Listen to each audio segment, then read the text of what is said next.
कैसे हो कैसे बोला दानी है तो बोला तो भोला बड़दानी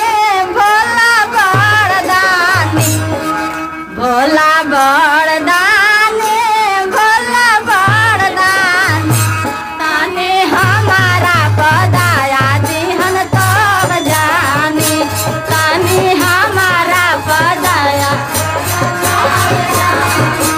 ताने हमारा पदाया दिहन तब जानी